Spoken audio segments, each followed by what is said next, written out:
My name is Lily Spencer. I am 34 years old. On the afternoon, my brother sat across from me at my parents' kitchen table and told me, with the calm certainty of a man who had never once doubted his own choices, that what I did for a living was not a career but charity work, that I was spending the best years of my life hauling supply crates and sleeping in emergency tents for a salary that would embarrass a parking attendant. I did not argue. I had been hearing some version of those words for 11 years, and I had run out of new ways to respond to them.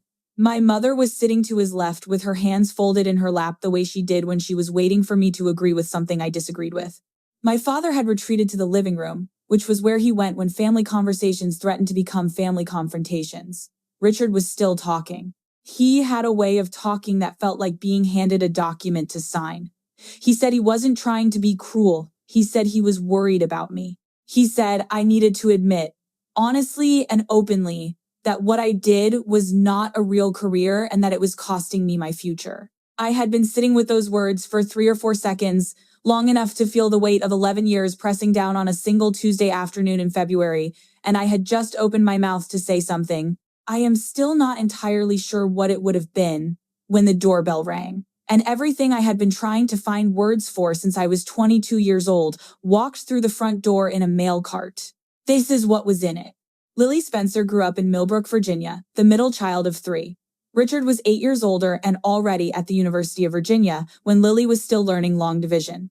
Her sister Nora was 4 years younger and had arrived in the world with the kind of easy, unearned confidence that makes everything look effortless, the kind that Lily had always admired from a careful distance. Their father, James Spencer, sold commercial real estate for 30 years and had built his life around a particular understanding of success that could be measured in square footage and quarterly earnings and the kind of handshake that closed things.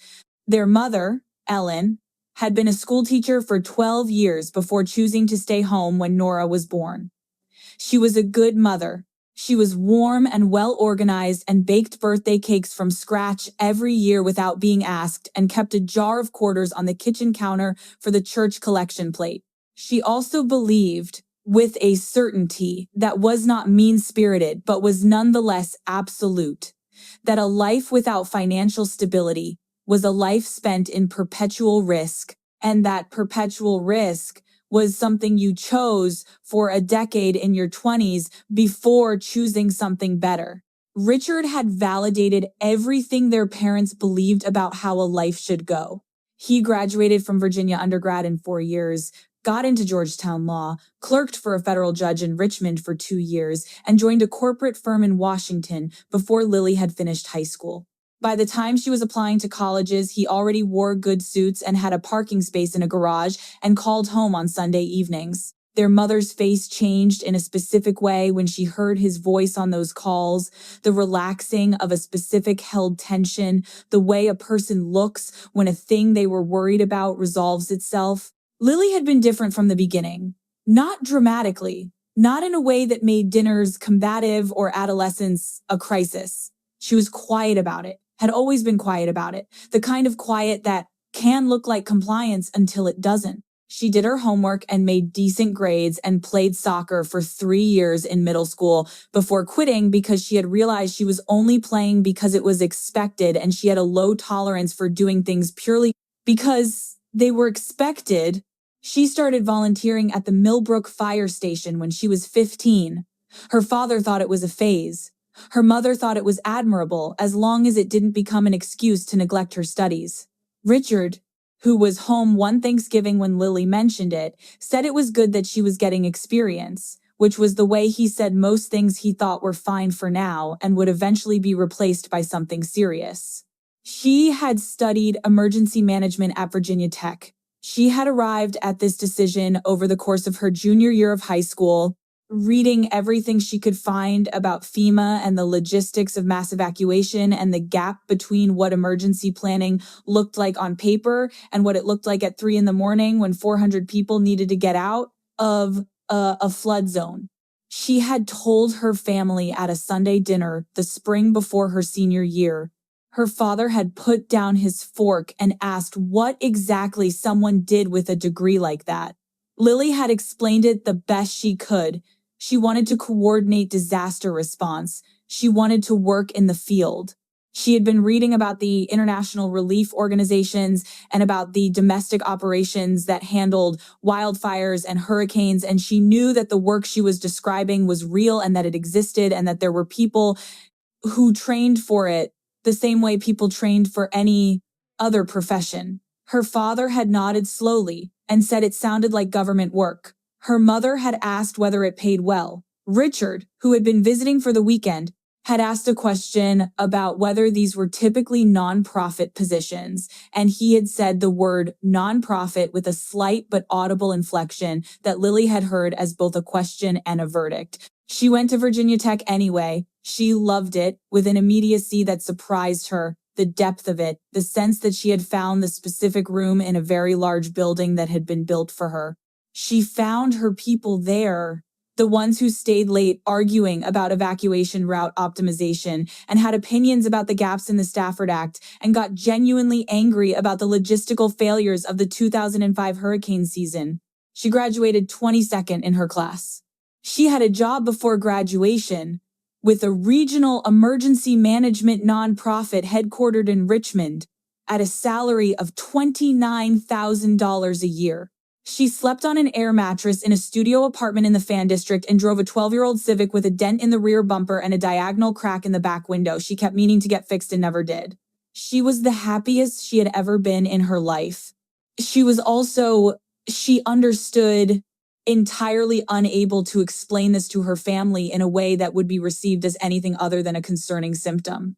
The years built. She got better at the work the way you get better at anything that asks everything of you through accumulated failure and correction and the slow accretion of judgment that can't be taught in a classroom. She moved from Richmond to a larger organization in Charlotte when she was 25. Her salary climbed to $38,000 and then to $42,000. She coordinated part of the evacuation response during Hurricane Felicia in 2014, working a 72-hour stretch across 3 counties in coastal North Carolina, and she had been there for the moment when the last bus left the last neighborhood before the storm surge came in, and she had sat in the parking lot of a church hall in the next county over, eating a gas station sandwich at 4 a.m, and she had felt something that she still did not have a fully adequate word for, something that was not satisfaction exactly and was not pride exactly, but was in the neighborhood of both and was also quieter than either. She was part of the response team for a wildfire in Southern California in 2016. They moved 900 families in 36 hours.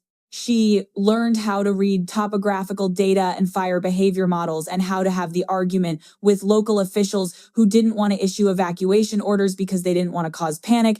The argument being that the panic from a late evacuation order was considerably worse than the inconvenience of an early one. She learned how to stay calm when everything around her was on fire, sometimes literally and sometimes otherwise. She learned how to eat bad food in large quantities and how to function on insufficient sleep and how to maintain a kind of internal stillness during the moments that required it, which were frequent, and how to fall apart appropriately afterward, which Dana Okafor had helped her understand was also necessary and which Lily had not been naturally good at. She also got good at the short version, the version for family gatherings. It went something like this. She coordinated emergency evacuations for a nonprofit. She worked in areas that had experienced natural disasters. It was field work. It was good work. The longer version, the one that actually described what the job was, took about 40 minutes and usually ended with whoever was listening saying something like, "That must be exhausting," in the tone of voice that meant they did not entirely understand why anyone would choose it over something else. The family gatherings got harder as the years accumulated, not because anyone was cruel, which would have been simpler, but because everyone was kind in the particular way that people are kind when they have already composed the verdict and are simply waiting for the defendant to accept it. Her mother had a way of asking about her job that involved a slight pause before the word job, as if she were selecting it from a list of options that also included career and calling and hobby and phase, and she tended to land on job with the lightness of someone setting something delicate down. Richard had a way of filling the dinner table with the specifics of his own life, the cases and the clients and the conferences and the new quarterly earnings at the firm and the investment property he and Caroline were looking at and the car he had just leased.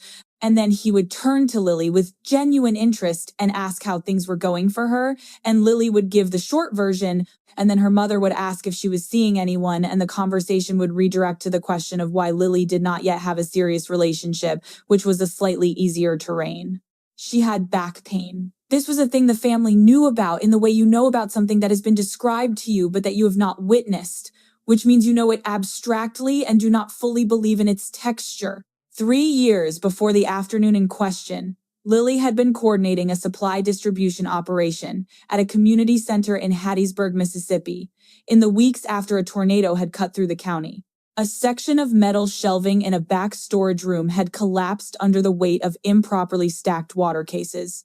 A cascading failure that had caught Lily under a steel bracket and thrown her sideways in a way that compressed 2 discs in her lower spine. She had been taken to a hospital in Hattiesburg, kept for 3 days, released with a physical therapy regimen and a prescription for inflammation medication that she took seriously for 4 months, and then replaced with ibuprofen and stubbornness. The discs had healed. Mostly, the pain had not entirely left. On bad days, she walked with a slight hitch in her gait, as if her left side were slightly behind her right side in getting the message.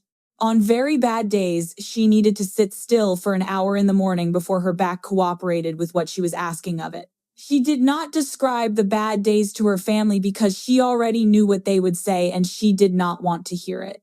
She had been 29. The Christmas her family organized what she privately called the intervention, though it had not been called that, had been called a family conversation, which is a phrase that covers a great deal of ground. She had just come off a 6-week assignment in Puerto Rico, part of the long tail of recovery still unwinding after Hurricane Maria. And she had needed those 9 days in Millbrook more than she had admitted even to herself. She arrived on December 22nd with her duffel bag and her sleeping bag in the back of the truck and a bottle of wine she had bought at the rest stop off the interstate because she had not known what else to bring. And her mother had come out of the house in the December cold and hugged her in the driveway and said she looked thin. Richard and Caroline had arrived the next morning in a car that cost more than Lily made in 3 years. Caroline was a pediatric surgeon, long dark hair, easy laugh, a way of asking Lily questions about her work with the careful attention of someone conducting a wellness check without wanting it to look like one. She was not a bad person. She was someone whose life was organized around a set of coordinates that were clear and legible, and Lily's life occupied a point outside those coordinates that Caroline processed with polite and genuine bewilderment. Christmas dinner had the usual architecture. James Spencer carved the turkey. Ellen Spencer produced 5 side dishes and a pie. Nora had brought her boyfriend Marcus, who worked in finance in Baltimore and was quiet in the way that suggested he was taking notes. Richard had brought a bottle of wine that cost what Lily spent on groceries in 2 months. The conversation had moved in its familiar path. Richard's caseload, Caroline's hospital, the investment property in the Shenandoah Valley that they were still considering, Nora's new apartment, Marcus's family. And then there had been the pause that always arrived at some point in these gatherings. The pause that was not random but structural. The moment when the conversation had covered everything easy and was approaching the thing it had been circling. Richard had asked how Lily was thinking about retirement.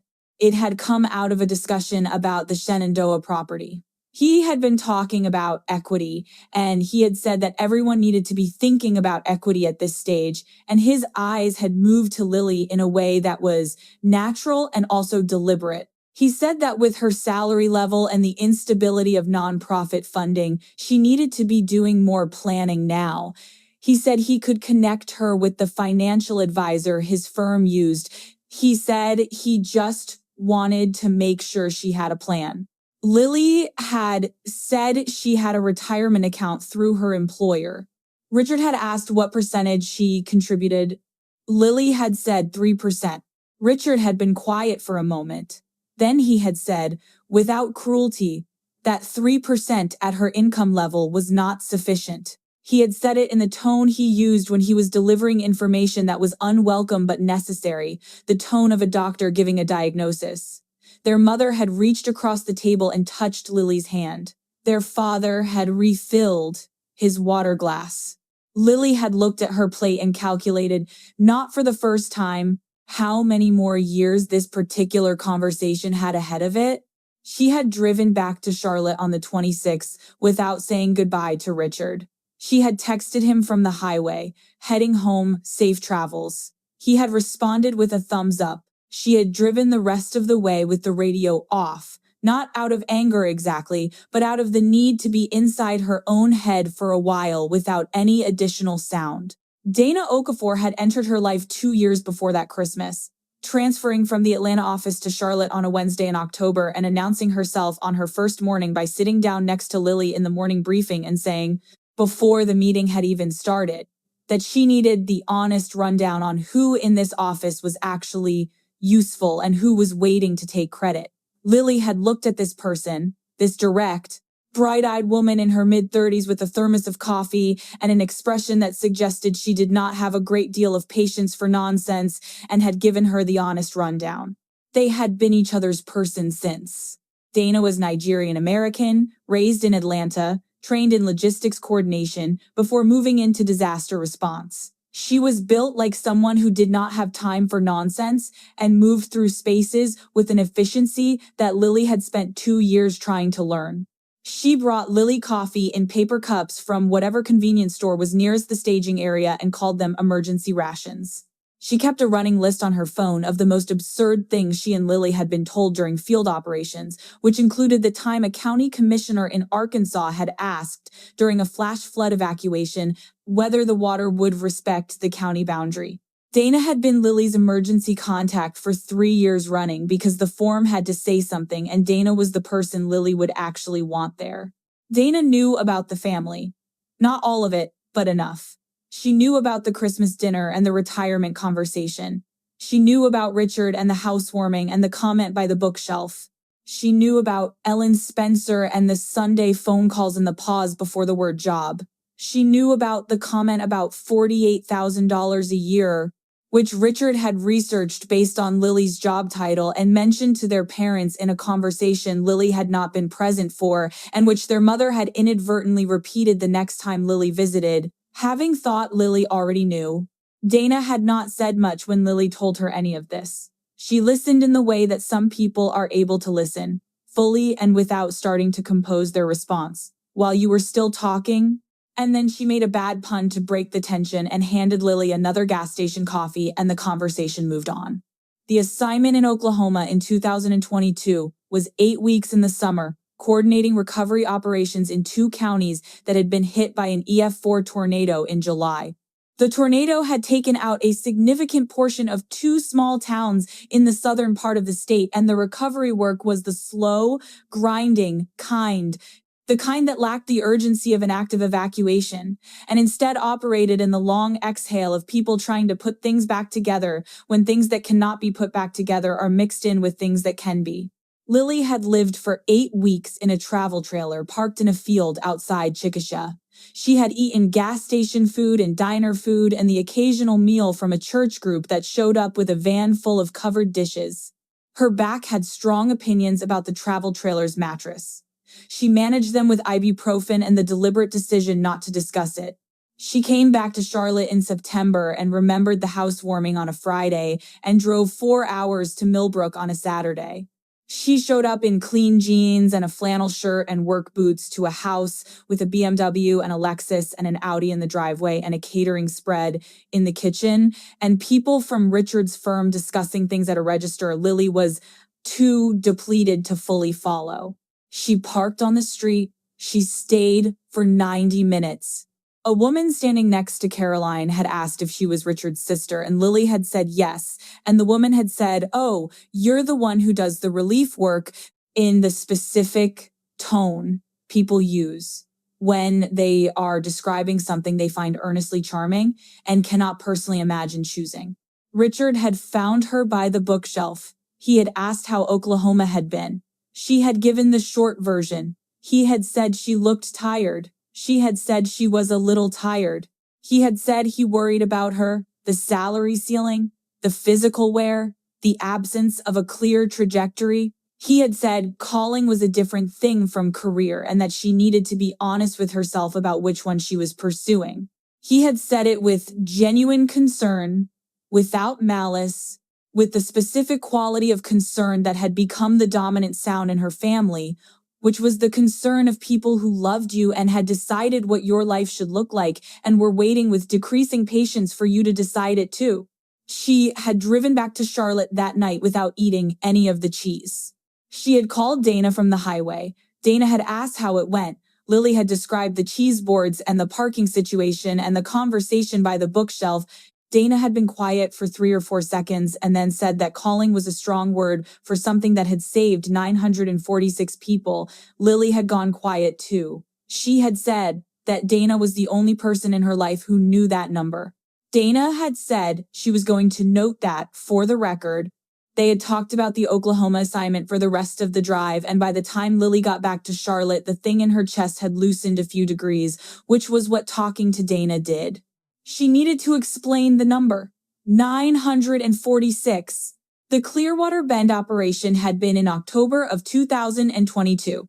Clearwater Bend was a small town in northern Mississippi, a population of 1,143 at the last census, sitting in a river valley that the National Weather Service had been watching with increasing concern for 72 hours before Lily's team was called in. The projections had been serious in the way projections rarely are, the kind that the meteorologist described with a restraint that made the seriousness clearer rather than less clear. The town had flooded before, in 2009, a manageable event, one that had left damage but no deaths. What was coming in October of 2022 was a different category of event. The river was at twice its normal volume following 3 weeks of sustained rainfall across the watershed.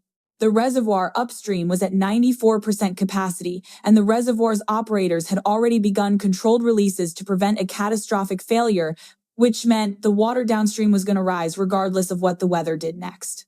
The forecast for the following 48 hours showed additional rainfall.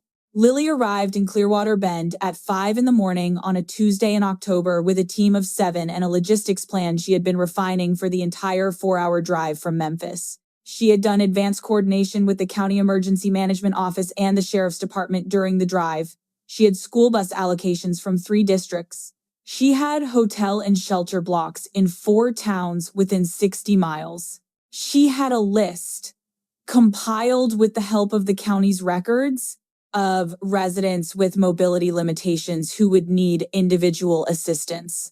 She had a separate plan for the animals, both pets and livestock, because in 11 years of disaster response, she had learned that if you did not have a plan for the animals, you would spend the entire evacuation managing people who refused to leave without them, which was a complication that cost time you frequently did not have.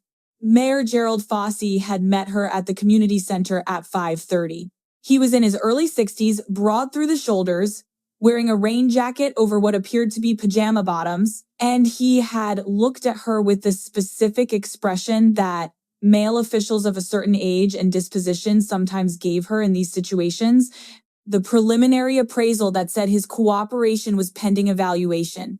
She had shown him the logistics plan and the weather modeling and the bus allocation and the special needs list and the animal accommodation plan, and Mayor Fossey had stopped doing the appraisal look at approximately minute 3 and had said, "What do you need from me?" She had told him.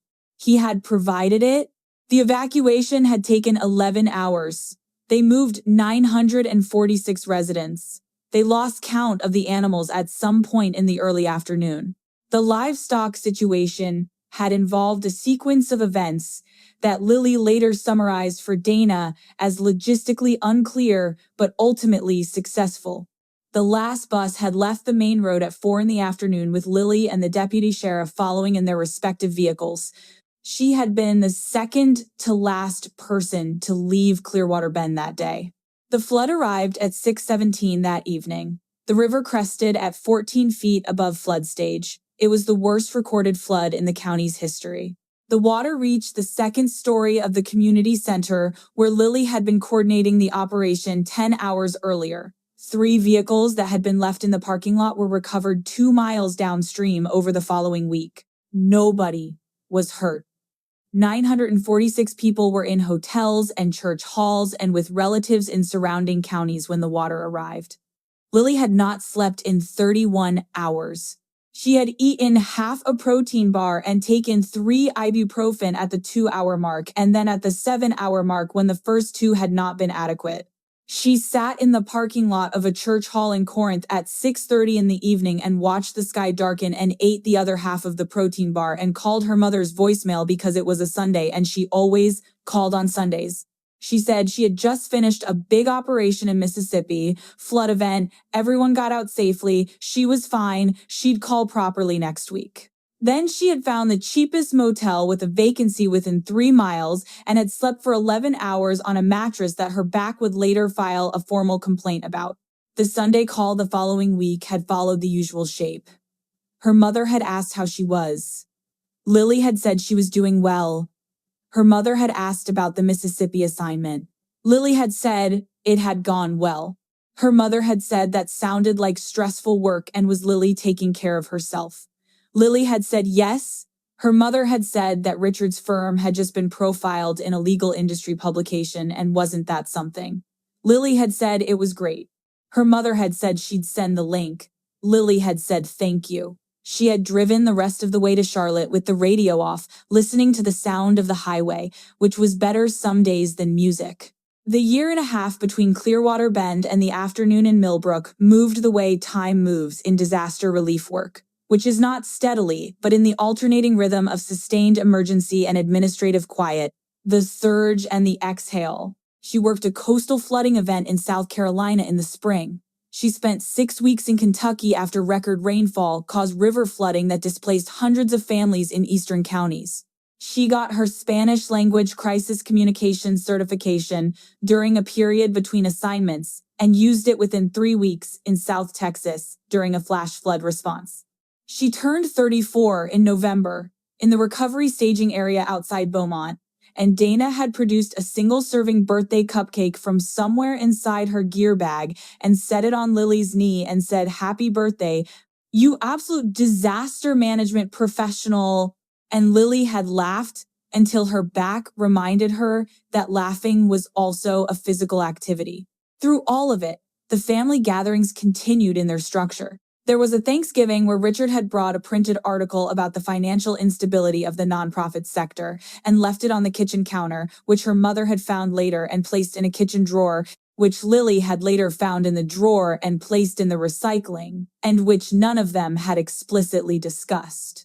There was an Easter where Caroline had asked, with evident genuine curiosity, if Lily ever thought about a related field that might offer more stability, and had suggested hospital administration, and Lily had said she'd think about it, and then she had thought about it for approximately 4 seconds and thought about 946 people and a river valley in October and had said she was pretty committed to her current path. There was a July 4th barbecue where her father's friend Don Mercer, who did something with insurance, had asked what Lily did for work, and Lily had given the short version, and Don Mercer had said that was admirable, really admirable, good for you, in the tone of someone complimenting a child's drawing. She had been back in Charlotte for 3 weeks when her mother had called on the Sunday in January to ask if she could come for a long weekend in February. Her mother had said it would be nice to have her home, that they hadn't seen her since Christmas, that she and her father missed her. Lily had said yes. She always said yes to her parents. She had packed her truck on a Thursday morning and driven to Millbrook, stopping for coffee at the rest stop and arriving in the late afternoon. Thursday evening had been easy. She had helped her mother with groceries, and they had watched a movie after dinner, and her father had asked about her drive, and her back had been at a 5, which was fine. She had slept in her old room under the patchwork quilt she'd had since high school. Friday had also been easy. She had gone with her mother to the garden center, which was something her mother liked to do even in February, looking at the seed packets and planning for spring. Her mother had talked about the roses she was thinking about moving and the vegetable bed she wanted to expand, and Lily had listened and offered her opinions, which her mother received with genuine pleasure. And for several hours in a garden center in February, Lily had simply been a daughter with her mother, and it had been uncomplicated. Richard had texted on Friday evening. He said he and Caroline were planning to come Saturday morning. He said it would be good to catch up. He said there were some things he wanted to talk about. He said, just family stuff. She had texted back, sounds good. See you tomorrow. She had put her phone on the nightstand and stared at the ceiling for a few minutes before she fell asleep. Saturday morning had started with excellent coffee and good croissants from a bakery in Arlington that Richard drove to, specifically because he had opinions about croissants. Her mother had set the table with the good placemats. For a while, it had just been a Saturday morning with her family, and it had been fine. The conversation moved in the usual way through the usual terrain. Richard's case, Caroline's hospital. The Shenandoah property, which had fallen through Nora's Italy plans. The coffee was genuinely excellent. And then there had been the pause. Her father had not retreated to the living room this time. Richard had apparently asked him to be present. He was sitting at the end of the table with his coffee, looking at the table more than at anyone else. Richard had set down his croissant with both hands and placed his palms flat on the table. She recognized this as his lawyer gesture. He said he wanted to talk about her situation. He said it gently. He said it with evident love and evident concern, and she did not think he was performing either of those things. She thought they were real. And this was the thing that made it hard, that it was real, that the people who were doing this to her were doing it because they loved her. He said he had been worried about her for a long time. He said their parents were worried. He said Caroline was worried. He said what he was about to say was coming from that place. He said she was 34 years old. He said she had no meaningful retirement savings, no home equity, no permanent address, essentially since she moved from assignment to assignment and kept a room in a shared house in Charlotte that she paid for even during the months she wasn't there.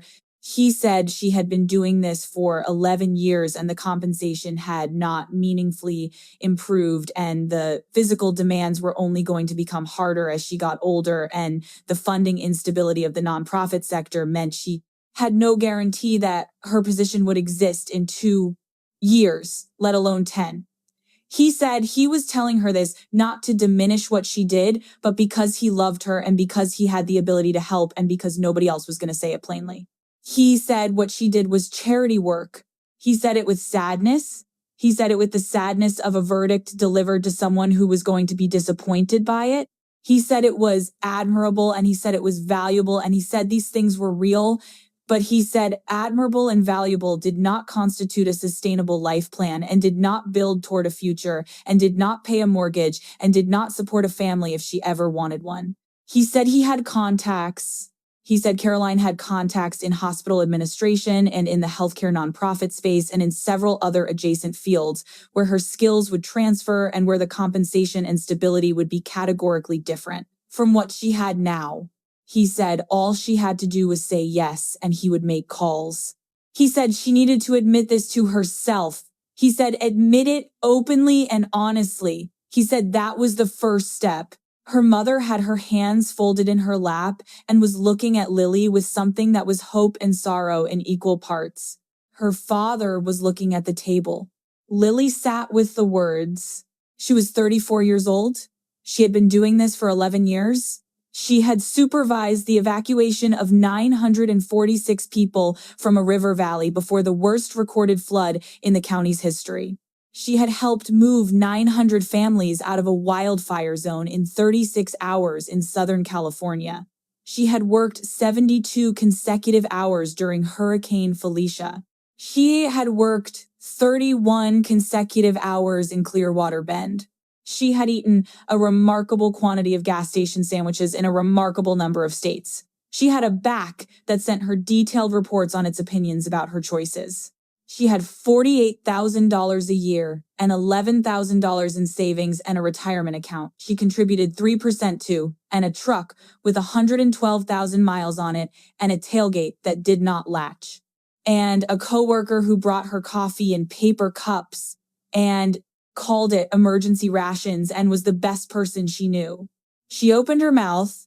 The doorbell rang. She closed it. Her mother looked at her father.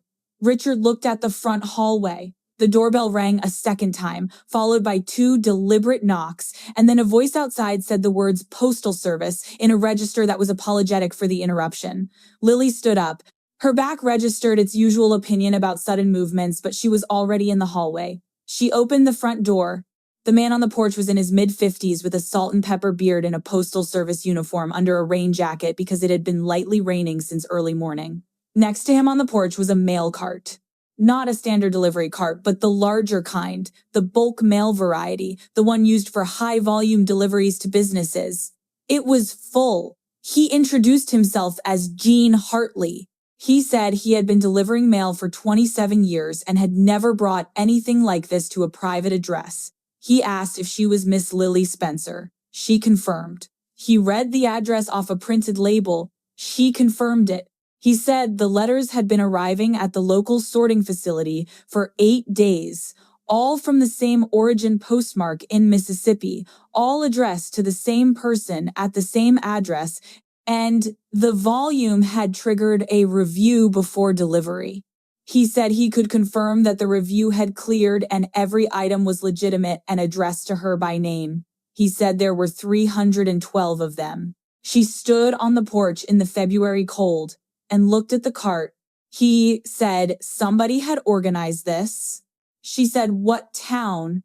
He looked at the label on the envelope on top of the nearest stack. He said Clearwater Bend, Mississippi.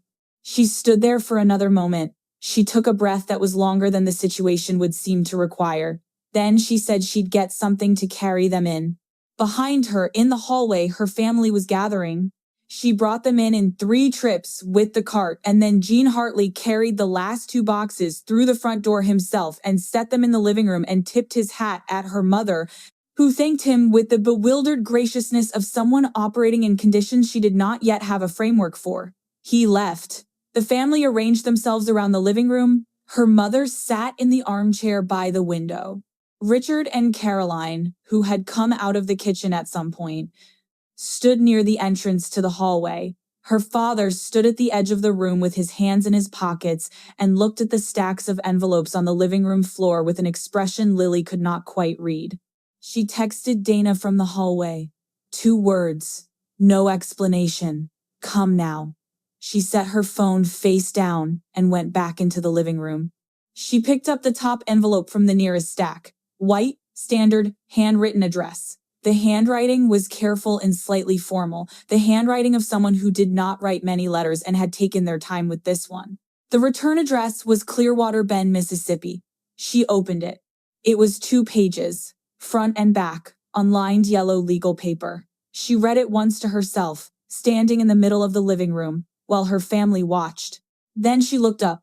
She said the letter was from a woman named Miriam Watts. She said Miriam was 72 years old. She said Miriam had lived in Clearwater Bend for 51 years.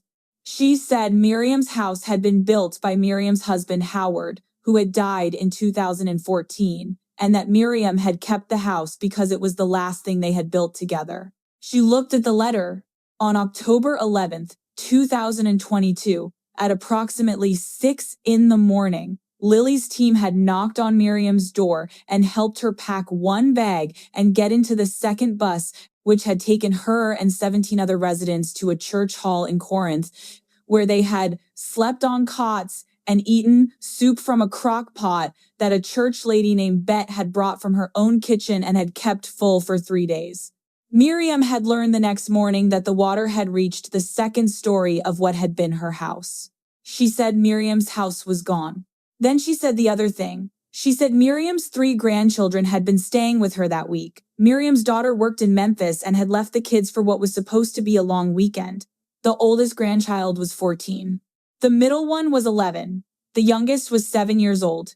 Miriam had written this in the letter carefully, with the care of someone setting something down that was very heavy.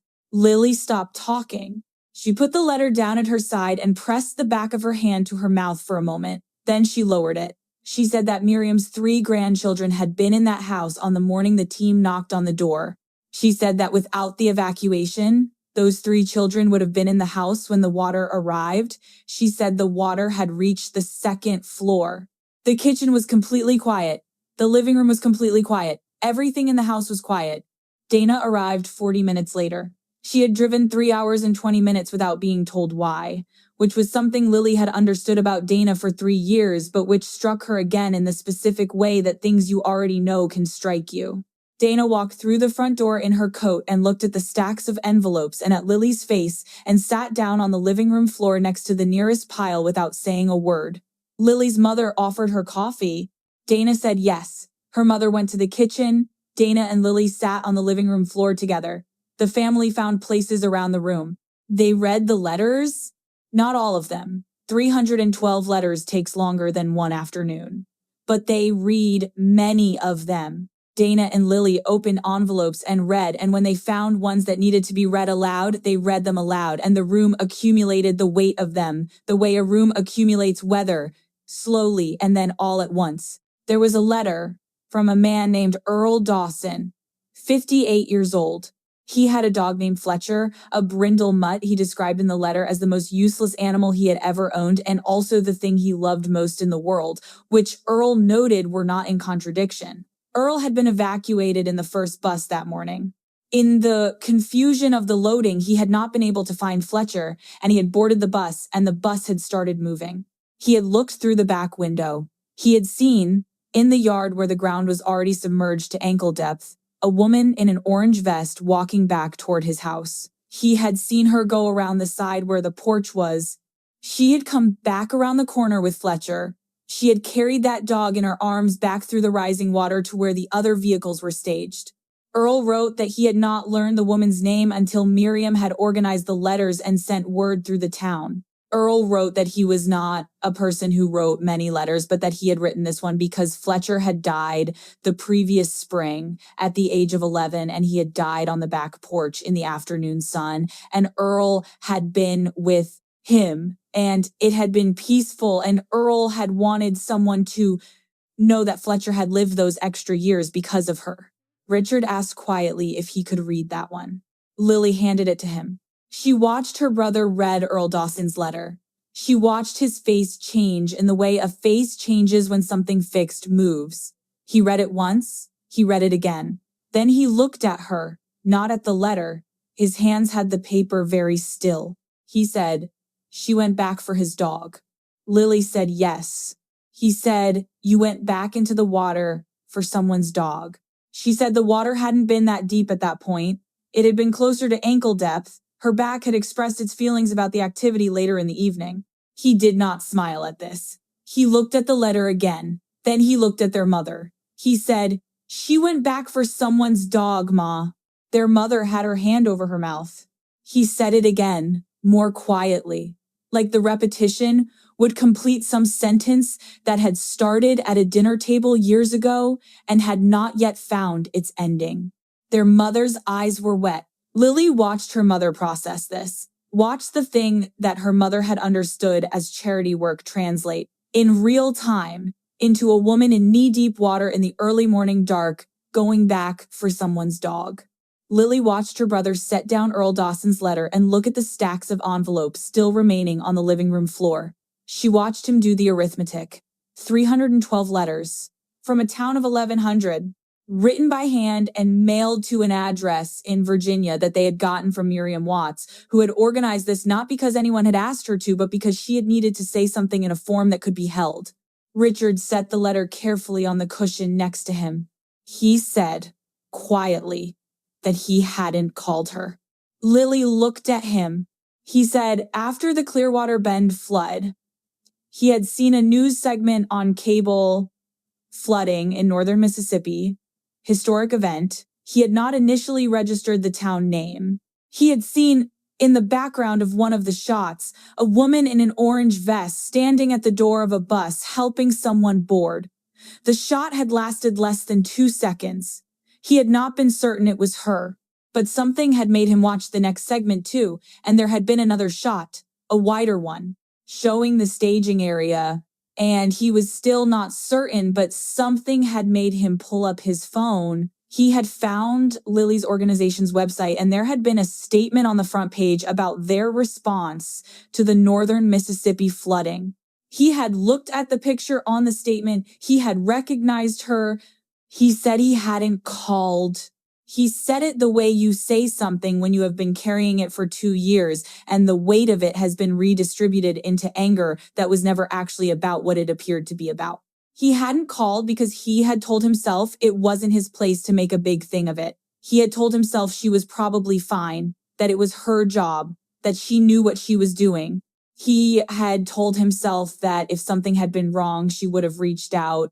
He had put the phone down and gone back to his evening. He said he thought maybe he had spent the last 2 years telling himself that what Lily did was not serious enough to worry about because it was easier than sitting with the fact that he had seen his sister in the background of a news segment about a historic flood event and had put his phone down. He said he thought maybe that was what had been happening. The room was quiet. Dana, who had been sitting on the floor with a letter in her hand, looked at Lily. Lily looked at her. Dana had the expression she sometimes used in the field when a situation was resolving in the direction it needed to go but was still fragile and needed to be handled carefully. She did not say anything. This was the right choice. Lily looked at her brother. She looked at this man she had known her entire life, who had been 8 years ahead of her at every stage, and who had therefore always been right about what came next in the family's understanding, and who had spent 11 years looking at her from the position of that advantage and seeing someone who had chosen incorrectly. She looked at him sitting on her parents' couch with Earl Dawson's letter on the cushion beside him, looking like a man who had been building a case for a long time and had just discovered that the foundation it was built on was not what he had believed. She said, "Richard." He looked at her. She said she knew he hadn't called. She had noticed at the time. She had thought it might be because he hadn't seen the coverage, that not everyone had seen it, but she had noticed. He looked at the floor. She said it was okay. He said it wasn't. She said, "I know, but it is." He didn't say anything for a long moment. He was looking at the stacks of letters. He said he didn't understand how she did it. He said he meant that as a question, not a performance. He genuinely did not understand what it required to go repeatedly into those situations for 11 years, for $48,000 a year, and to keep going back. He said he understood law. He understood what his work cost and what it asked. He said he had believed for a long time that the less something paid, the less it demanded, that the correlation was real, that the difficulty of a thing and its compensation moved in the same direction. He said he thought he had been wrong about that. Lily said, yeah. He didn't say anything. After a moment, he reached across the couch and took the letter back off the cushion and held it again with both hands. Caroline had come in at some point during the letter reading and was sitting next to Richard. She had read the Miriam Watts letter, the one Lily had read first, and had folded it with the care of someone handling something that deserved care. Their mother had come back with tissues.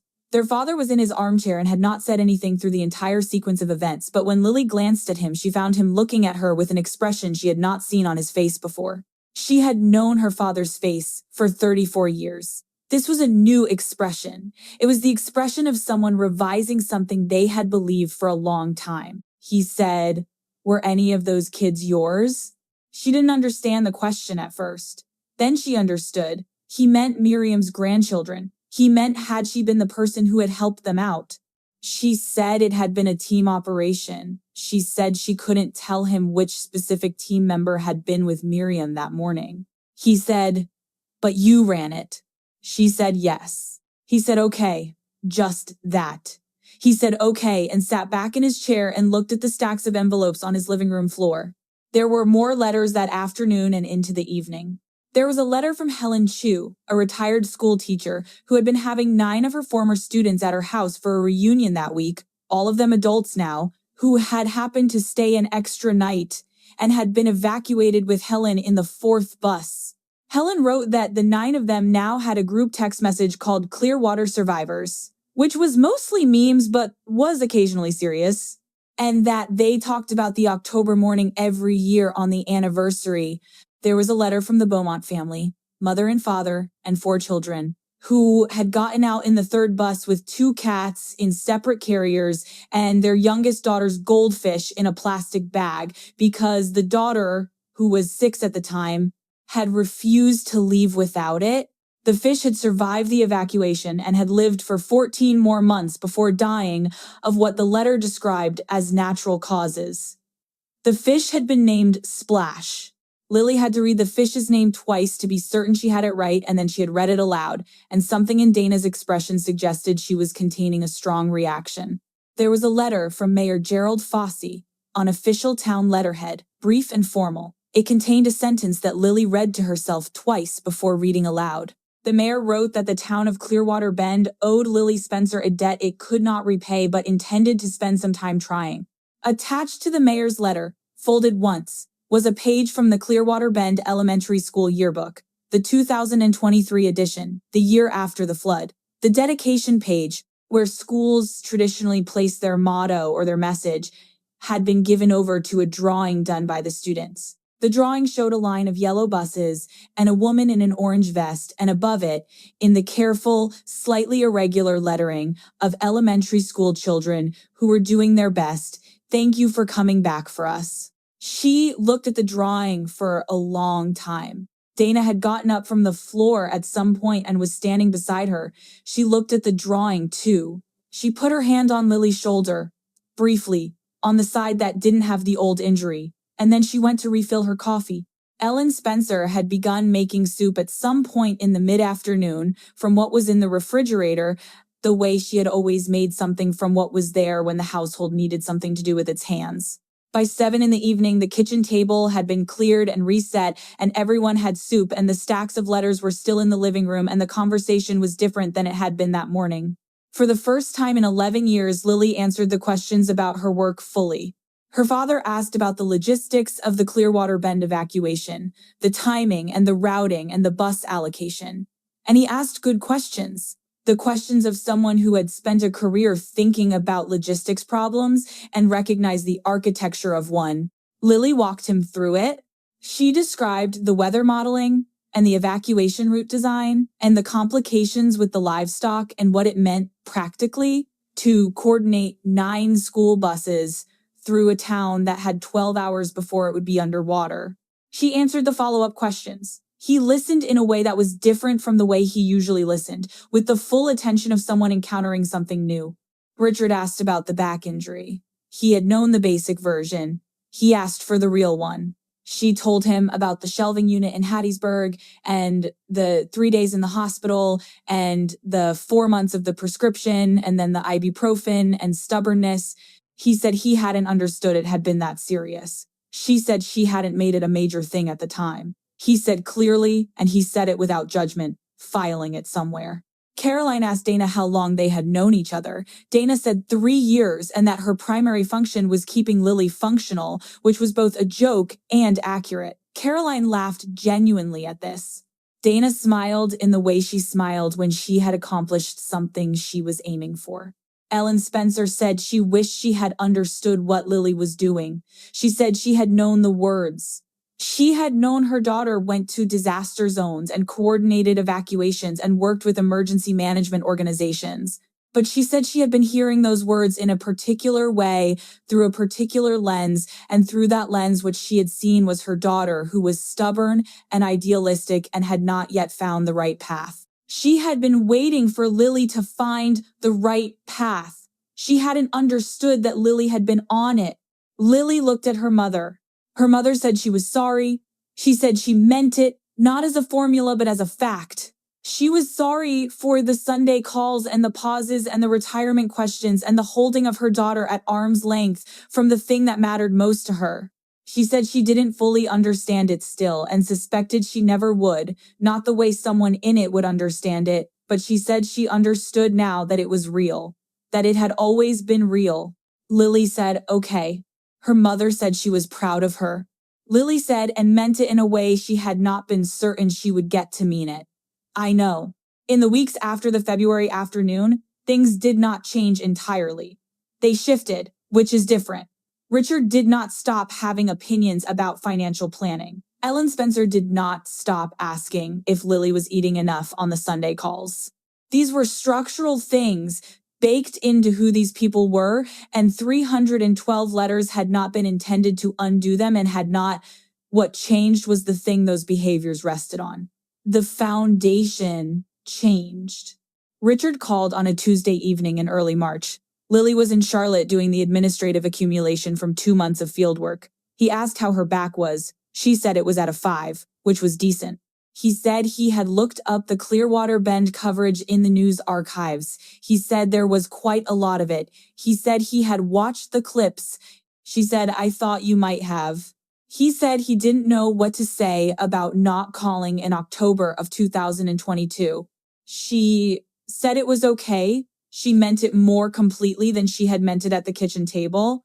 He said he wanted to understand the work better, not to evaluate it or to have an opinion about it, just to understand what it actually was. He said if she was ever willing to explain it, he wanted to listen. She said she could do that. He said he was going to stay off the retirement subject for a while.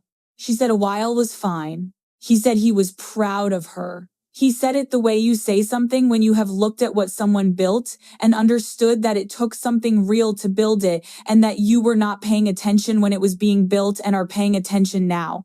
She said, thank you, Richard. He said, yeah. They talked a while longer about ordinary things. It was not a perfect conversation. They were not that kind of siblings, and they were not going to become that kind of siblings. But it was a real conversation built on something real. And when she hung up, she sat in the room in Charlotte for a few minutes and understood that the thing that had been pressing on that kitchen table since she was 22 years old had lightened. Dana, when Lily told her about the call, said it had only taken 11 years and 312 letters. Lily said it was a very well-organized letter-writing campaign. Dana said she was going to pitch it as a crisis communication strategy. They had both laughed at this for longer than it deserved, which was exactly right. The invitation arrived in March. It came on heavy cream paper from the town of Clearwater Bend, Mississippi.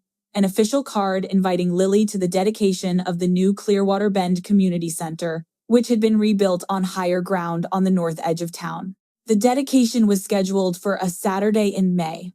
At the bottom of the card, in the same careful penmanship she recognized from Miriam's letter, a handwritten addition.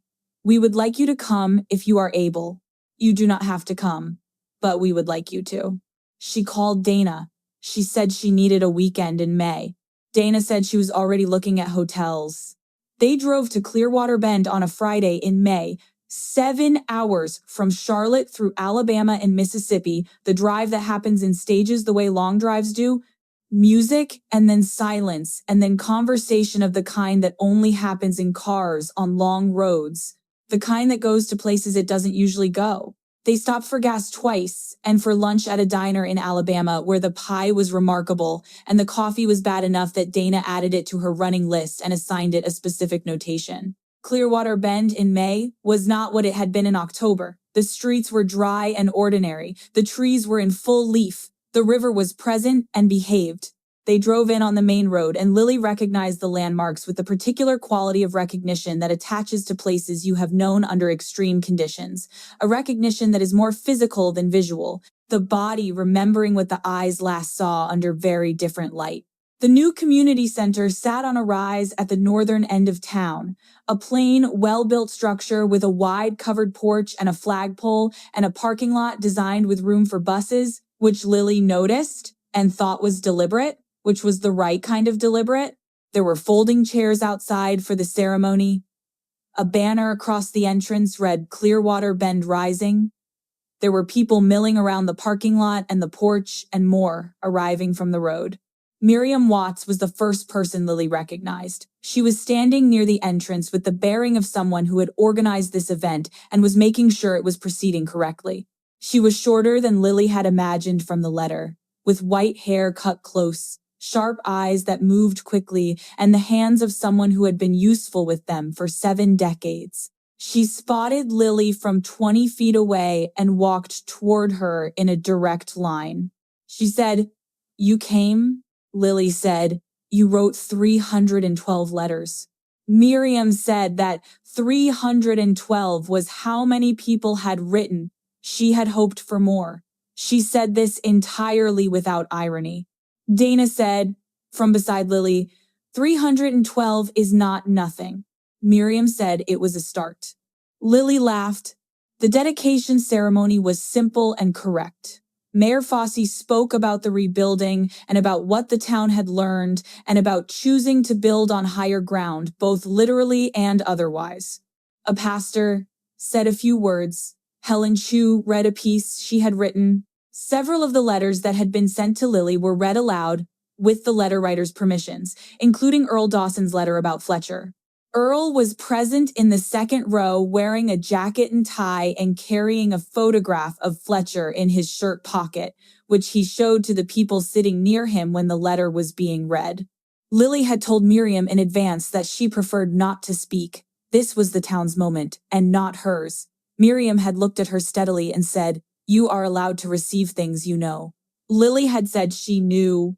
Miriam had looked at her with the expression of someone who was not entirely certain that was true, which was, Lily thought, a fair assessment. Inside the new community center, after the ceremony, there was a reception with the kind of food that a small southern town assembles for a celebration, which is to say more than enough of everything and all of it good. Along one wall, someone had set up a display of photographs and documents from the flood and the evacuation and the recovery.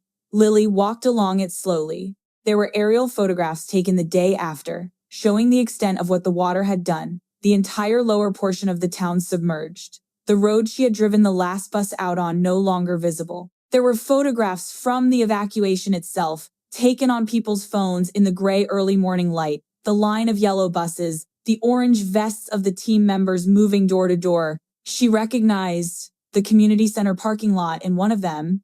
She recognized Deputy Callahan's truck in another, and then she stopped.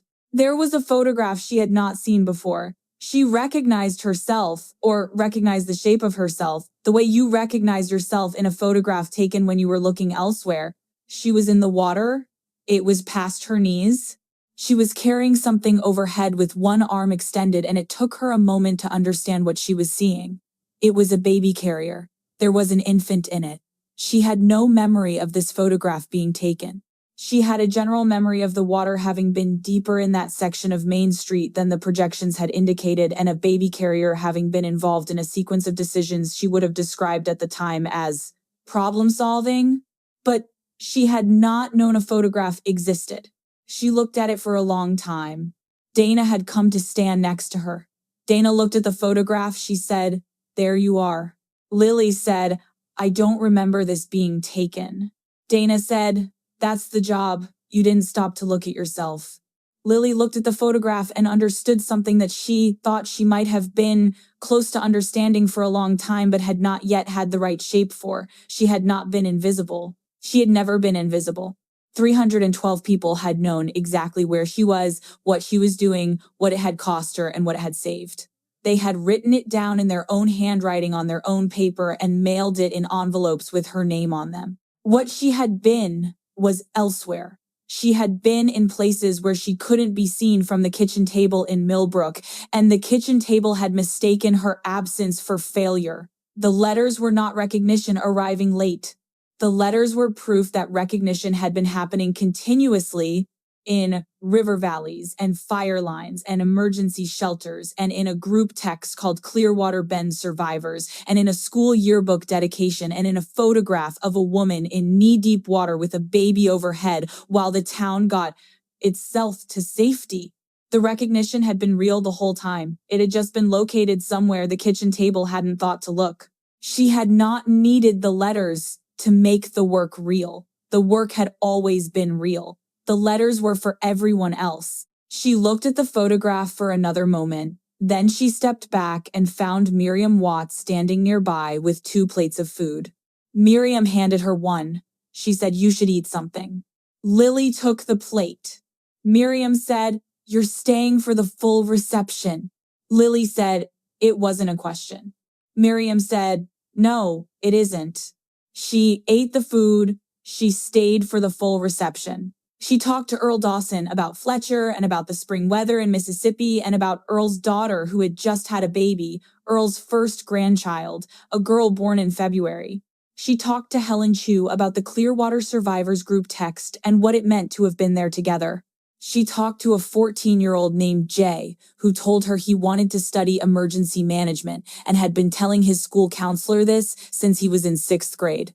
He looked at her with the clear, serious eyes of someone who decided something early and had been waiting for the right moment to say it. Lily said, "It's good work." He said he knew. She said it wasn't easy. She said the hours were long and the compensation was not what it should be and the physical demands were real and it would ask things of him that were hard to explain to people who hadn't done it. He said he knew.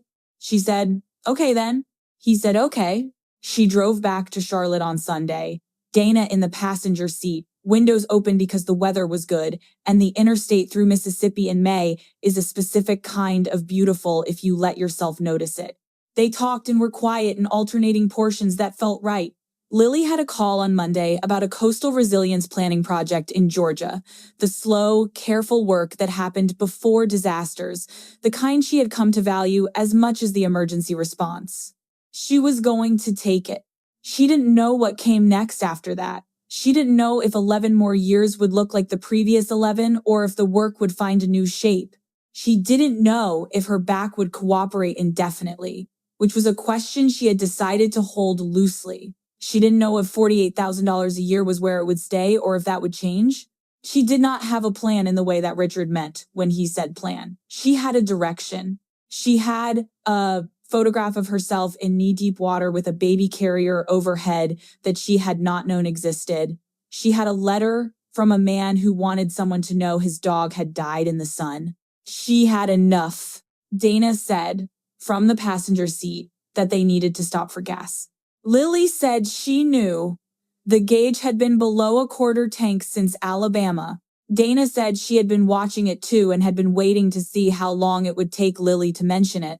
Lily said she'd noticed 30 miles ago. Dana said, "Then why didn't you stop?" Lily said she wanted to see if Dana would say something first. Dana said she was adding this to the list. Lily said that was fair.